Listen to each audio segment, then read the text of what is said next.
Bienvenue, c'est l'heure des actus. Au sommaire, rendez-vous dans les jardins pour admirer les roses anciennes.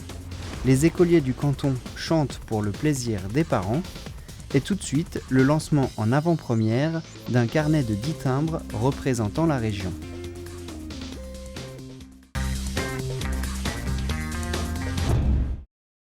La meilleure des meilleures, c'est le qualificatif de cette photo des forges de Jägertal.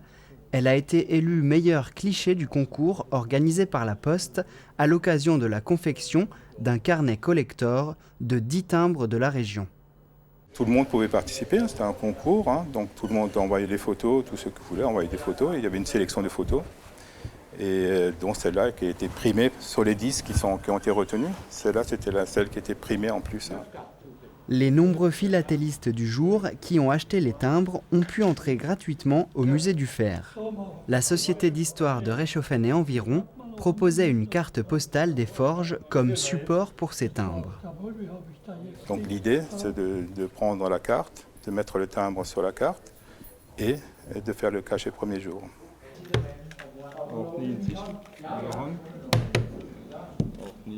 Cette oblitération spéciale confère une certaine rareté à la carte.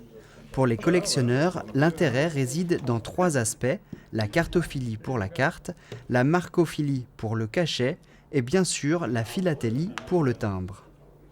Dans le hall de la mairie se trouvait la collection de Hubert Engel, l'un des 350 maximaphiles français. Donc l'idée c'est d'associer, lorsqu'il y a un timbre qui sort, d'associer le timbre à une carte postale et de mettre le tout côté vue avec une oblitération, soit de premier jour, soit ordinaire, et qui a une concordance avec le sujet chaque fois. C'est la première fois qu'un timbre sort sur ces forges de Jägertal, mais peut-être que d'autres verront le jour. En effet, la Poste propose de créer ses propres timbres sur Internet, et ce sera l'objet d'un futur reportage sur TV3V.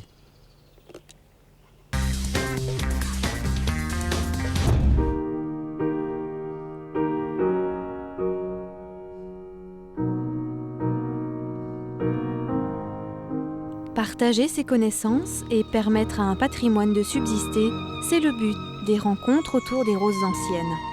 Pour la 17e année, 6 jardins de Griesbach à Merzwiller, en passant par Bischofshofen et Gundershofen, ont dévoilé leurs secrets aux visiteurs. Les membres de l'association L'Herbe Folle, à l'initiative de ces rencontres, ont cette année encore accueilli les visiteurs et partagé leur amour pour ces roses aux noms magiques et aux parfums enivrants.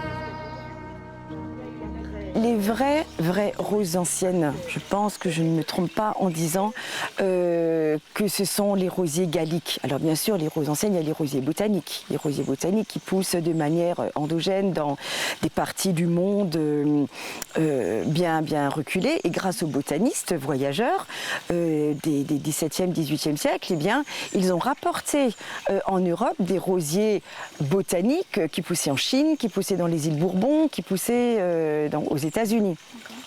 Moi, je dirais, le coup de cœur que j'ai eu lorsque j'ai découvert la grande famille des rosiers anciens, ce sont les rosiers galliques, les rosiers centifolia, qui sont de vraie splendeur. Ce sont les rosiers que les peintres hollandais ou les peintres comme Fontaine-Latour ont représentés dans des bouquets opulents et débordants de grâce. Voilà, ce sont vraiment les rosiers galliques. Et justement, ce rosier gallique tant aimé par Martine, c'est Charles de Mils. Rencontre avec un rosier particulier.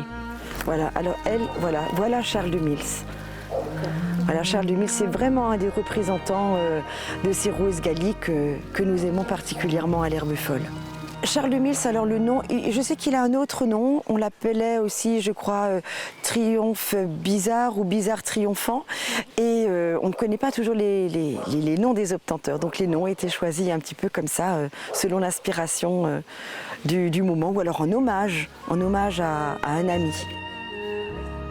Cette année, outre les roses et les nombreuses autres plantes qui ornent les jardins des Herbes Folles, des artistes se sont fait une petite place parmi les fleurs. Dans le jardin de Martine, c'est le photographe Gérard Berger qui s'est installé le temps d'une journée ensoleillée.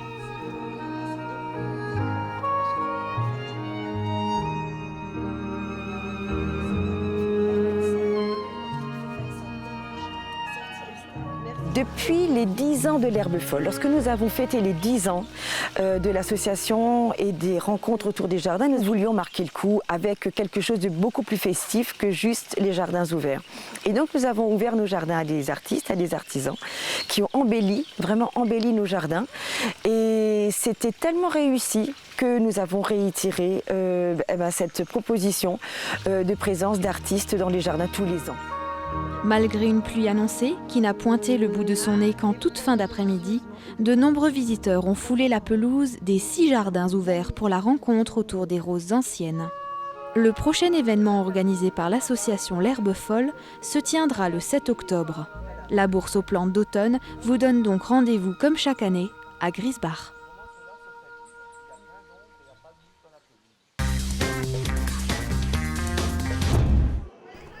Le samedi 9 juin, à l'espace cuirassier de Reichshofen, les enfants et les enseignants des écoles alentours nous invitaient cordialement à l'inauguration de leur festival, le Printemps des écoliers. Alors en fait c'est un projet artistique intercommunal donc en fait qui réunit les enfants avec leurs instituteurs pour travailler sur la thématique du droit des enfants. Donc ils abordent les 10 droits fondamentaux de la Convention internationale des droits des enfants et ensuite ils font effectivement des réalisations artistiques pour décliner cette thématique dans leur classe. La classe des tout petits va vous présenter le premier tableau, le droit d'être de couleurs différentes. Les enfants rigolos jouent du piano, les enfants tout ronds jouent du violon. Un festival visant à promouvoir les droits de l'enfant avec des valeurs telles que la tolérance ou le respect d'autrui.